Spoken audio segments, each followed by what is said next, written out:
Hi, this is Becky Wilson, and I'm going to be discussing my process innovation ED to ECF placement. ED to ECF placement directly, we can make it happen. The problem of admitting patients to observation status can be avoided in most cases if the patient, once they're medically cleared but in need of skilled care, can go directly to a skilled nursing facility from the ER. This could be solved with a fast-track approach to ECF involving cooperation and improved communications and systems with our nursing homes. The ability to be able to fast track a patient directly to an ECF would reduce unnecessary observation admissions. It would be less costly for the patient by avoiding an observation stay. They wouldn't have that cost. It would improve the quality of care as the patient only has to go one place where they want to go, to the skilled facility, and it would free up needed beds in the hospital for patients that have true acute care medical needs.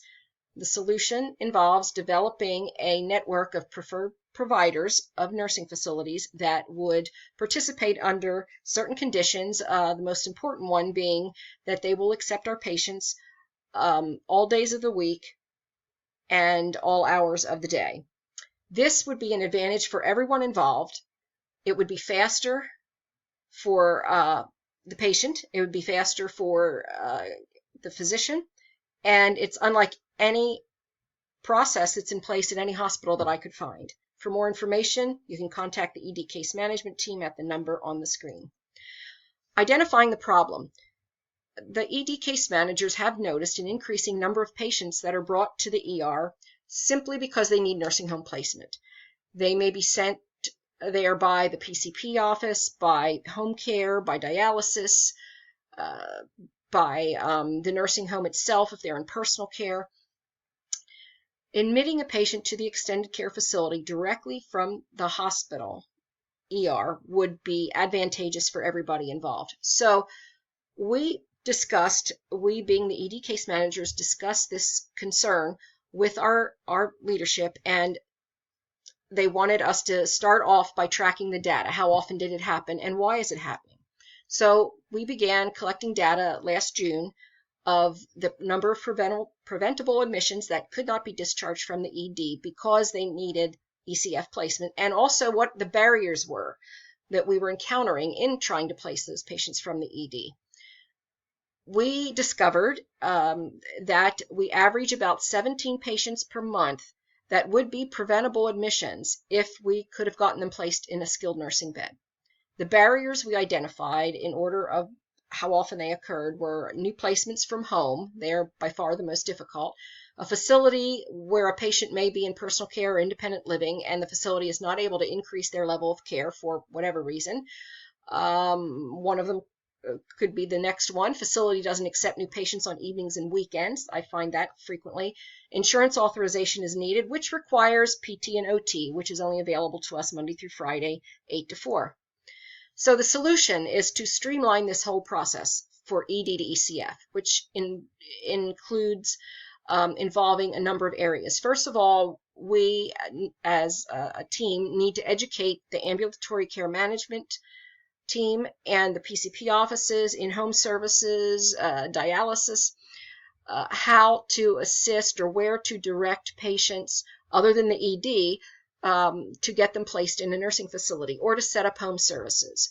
They should be referred back to their PCP office, and the PCP case managers should be educated on that. So that's a big part of it, trying to keep that patient from presenting to the ED in the first place. But once they present, then we are responsible for placing them.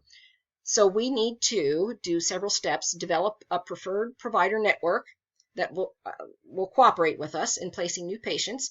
We need to create a trigger in EPIC, our electronic health record, so that when the patient's being registered by registration staff, they can put in a case management alert, so we would be alerted right away if that patient was from a retirement community or if they were a patient that was from home, but they were there saying, I want to go to a nursing home and my doctor told me to come here.